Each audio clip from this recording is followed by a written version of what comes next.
I think that there's a lot of yearning for a time when it was smaller, and a lot of people are wanting to cling to that the house with a big yard feel. But I don't see a way to go back to that.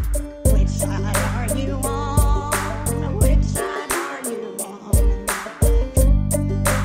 on? Right now, we're going to talk about Madison City. Madison City is Huntsville's little brother. Huntsville's little brother, right to the west of us. Surrounded on all sides, actually, by Huntsville, I think. But another fun fact, it is the actual official home of the Rocket City Trash Pandas, the newly unionized minor league baseball team here in the area. And we have a friend of the show, Tryston Gilbert, watches all of the Madison City Council meetings, so you don't have to, so I don't have to. And so he comes on once a month to give us the lowdown on what's happening over there. Tryston, welcome to the Valley Labor Report. Morning, Jacob. Can you hear me? I can. You sound great. Excellent. Glad to be on. Yeah, thanks for coming on. Yeah, so talk to us. What's been going on during the month of April over in Madison City? So month after month, it's a lot of the same stuff. I'll start with the most controversial thing because that's what gets everybody's blood pumping. The city council voted to move the bulk of public comments to the end of the meetings. So it's the last thing on the agenda instead of one of the first. They do still take comments that are specifically for agenda items near the beginning. So, but for that, you have to go up. You have to say which agenda item you're commenting on, and then you've got your regular 3 minutes. And the president will cut you off. That's President Bartlett. If you stray off topic, then even if you spoke up top, you'll be able to come back. So you could talk for 6 minutes if you want. But there is a concern there that they're doing this right now in like coming into May when this special election for the potential government transition is. The justification is that they have all these department heads who give reports towards the end, and that they're, they have early days. They start at like 5 in the morning or something, and then they had to sit through the meetings, which are made longer by further public comments. But then there's the question of whether or not they should need to hear all that stuff. And one of the council members, Karen Denzine of, I think, District 7, she had quite the case as to why she would not vote to move the comments. Yeah, and we've pulled that, Tryston. So let's go ahead and Adam play this clip from the Madison City Council meeting. Okay, I have comments. I believe listening to the citizens is the first order of business, not the last.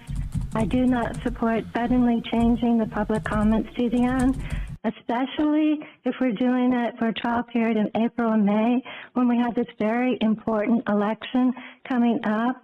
And so we're looking at changing our government. So to have people be able to come, I applaud the citizens that have been engaged in the process, have taken the time to come to the city council and to make their voices heard. I've always championed the voice of the citizen. And as such, I do not see a compelling reason to change the Madison way that we've always done it. I don't believe we have to do like Huntsville or anyone else. We're Madison, we've always done it this way. We've always put the citizen's voice first. And I do appreciate our department heads and that the fact that they have to sit through this. But this has really been an unusual circumstance. It's not all the time that our comments go hours or whatever. They are usually very brief. I can remember years where it was just Bibi that got up and spoke at a city council meeting. This is an unusual thing, so I hate to look at it changing a whole way we do things because we're in an unusual circumstance. This is only through May. But I do appreciate that they have to wait. But I also think it's good for the department heads to hear what the people have to say. I believe that's important too. And respect really is a two-way street. I believe keeping the public comments at the beginning of the meeting shows respect for the citizen's voice, just as respectfully addressing the city council shows deference for fellow citizens. So I'll be voting no. And that's a pretty compelling case, I think, to vote no, because, we've been talking, we've just been doing this Madison City Council Watch segment since the council manager proposal has been put up, since that has been kind of an issue in Madison. And there's been a lot of controversy around that. I think some warranted, some not. I think probably if I lived in Madison, I would probably vote no. I would probably vote no. That would be my inclination. Some of that is some of the reasons in the vote no campaign are they seem reasonable, and some seem maybe a little bit less reasonable. But and so the public comments have been going a really long time, right? But that's not super common, and so it is kind of weird to change the entire way that the city council meetings are operated because of one controversial period in the council. Yeah, it feels pretty heavy-handed and self-serving. I will mention, so far this is only a temporary measure. It'll be in place through May, and then they'll vote whether to switch back to how it was. But again, May is when all of this is happening, so it's a little tightly wound right now. And Karen Denzing was the only one to vote no on that measure. Everybody else voted yes. So it's in place. The second meeting went that way. It went fine, I guess, fine in asterisks there. Like everybody mostly stuck to the agenda, figured out the new rules, and still had people talking at the end. But you heard her case. I think I agree with her. She made a good argument. Yeah.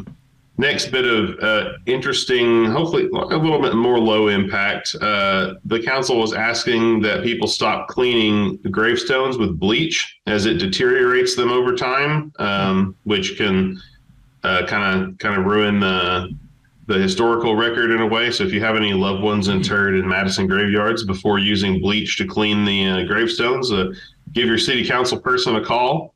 They're putting up an online resource so people know which solvent to use, I believe. Okay. So that's my up top news. A little more at the end. I want to talk for a brief bit about just a trend I've been seeing and where I kind of think the city is going. This is not related to the city manager issue at all, but week after week, people are in there people come and complain about traffic. If you've ever driven through Madison at rush hour, the traffic's pretty bad. But you've also got people complaining about the way Madison has drifted away from its sort of small town roots. And they mentioned things like not just traffic, but like how it used to not have multi-level dwellings. And I kind of think that the multi-level dwellings thing is a way to talk around both the issue of having higher density in a city and having higher diversity, because higher density tends to be a little cheaper, brings in more marginalized people. And I've been learning a lot about urbanism lately. I've got only 2 minutes to talk about it, so I'll keep it kind of brief. But Madison's experiencing an unprecedented amount of growth in the last 5 to 10 years. And I think if they're going to, I think that there's a lot of yearning for a time when it was smaller, and a lot of people are wanting to cling to that small town. Everybody has a house with a big yard feel, and you can drive around it easily. But I don't see a way to go back to that. Right. And I feel like the way to embrace that growth is to densify, put in public transportation, and have walkable areas with commercial areas that you don't have to drive to. But I just really doubt the political will is there to shift mindsets and go that way. So I think it's just going to get worse. It's going to become a suburban hell, kind of already is. Yeah. That would be kind of my guess. And look, I don't know. I've never lived in a place with public transportation, but I have worked in places with public transportation. I've worked in I've taken work trips to DC a few times, and it does feel really, there is a certain amount of freedom of not being shackled to your car everywhere you go, Right. There's definitely a certain amount of freedom that I felt, that I enjoyed, being able to walk everywhere I needed to go, or take a train that was, relatively inexpensive. It was really nice. Whereas living here, you have to have a car. You got to have a car anywhere you go. And it's just, I don't know. It is not, it's a lot. And even in places with really thoroughly developed public transportation like Amsterdam, it's better for people who are driving in cars too. So if you really love your car and you're not just taking it because it's the most convenient option or the only option like it is around here, you'd still be better off there, because you'd be getting all the people who would rather not off the road. You wouldn't have to share it with them. Right. So in my last little bit here, little bit more news. Just a reminder, the special election for how Madison's government is going to look is going to take place on May 9th.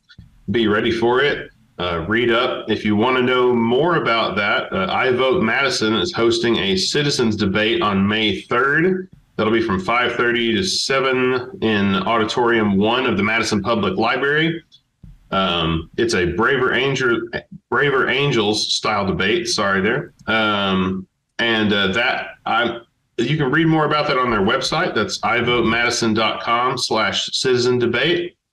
And as far as I can tell, Braver Angels style means they sort of balance the groups of pro and con, for and against for a given issue. They pre-register candidates. They have a couple of professional, well-informed people up front, and then other citizens who've pre-registered can join in on the debate as well.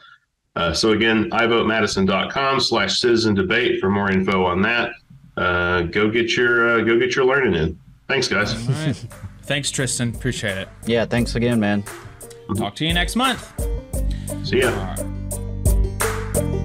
You just saw a clip from the Valley Labor Report. We are live every Saturday morning from 9:30 a.m. till 12:30 p.m. And we pride ourselves on keeping all of our content free to everybody so that we can talk to as many working folks as possible. If you support the work that we're doing, you think that it's important, you think that it's good, then consider making a monthly contribution to the project, and you can do that on our website, tvlr.fm.